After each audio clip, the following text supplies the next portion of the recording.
سلام بچه ها، هرچی گیمر هستم و آمدیم با بازی جذاب فری فایر و امروز قراره یک گیم پلی بین 29 نفر و 11 کیل داشته، ولی نه یک گیم پلی معمولی.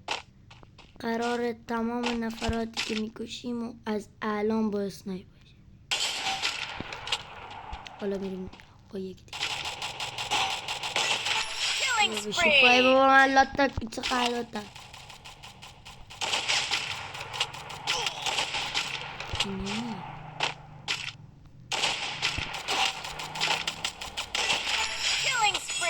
بشین بچه، بشین پایم بگه باد بیاد بچه، بگه بشی سر جاد، بگه بشی سر جاد بیا بگه بشی سر جاد، بشین سر جاد. آنه بچه مقام یه هفت سکتر سر بعدی بکنم زدم چی شده که چه خراب باشد. خب بچه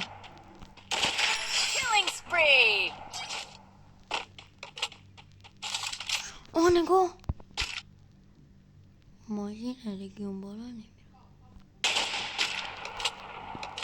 اینی میره بچه. اگه حالا همه کیلامون هم باسنه اینا فعلا چیه، اگه نتونستم با گان هم من یادم نمیاد که با گان کار کردم.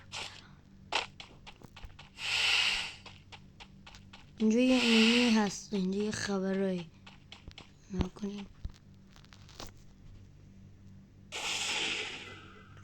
رو دارن کسی همه رفتن داخل سیف زون. اینجا یه نفر گان لجند داره که طبیعیه، چون بیشتر مردم گان لجند ساعتی میگیرم. مثلا خودم هم هیچ گان لجند اصلی ندارم ساعتی و تو اکانت هم یه دونه همین چیز که الان دستم اسمش حالا نمیدونم شما بهش چی میگی، من که بهش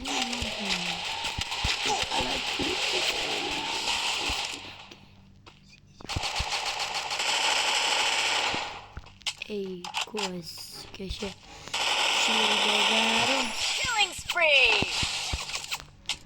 خب نکن این الان دیگه حالا وقت است بمیر بابا بخواب برو بعدی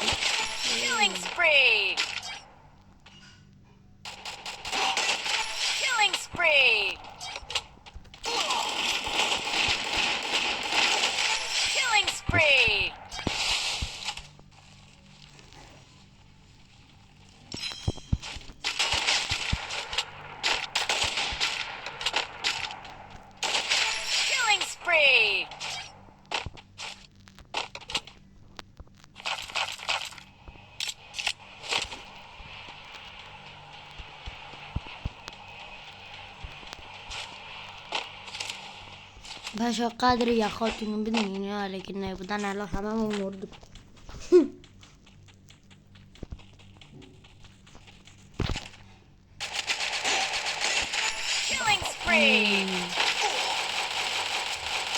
من بخواب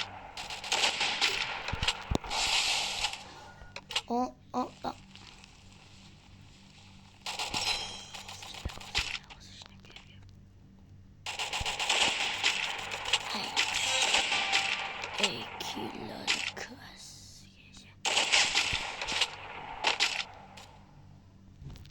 آنا حالا یه دفعه اونجاش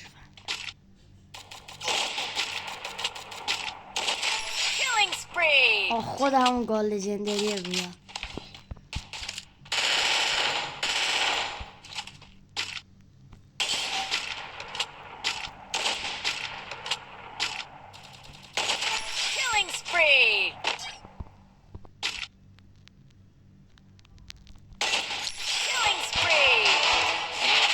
این هم گیم پلی خفن امروزمون.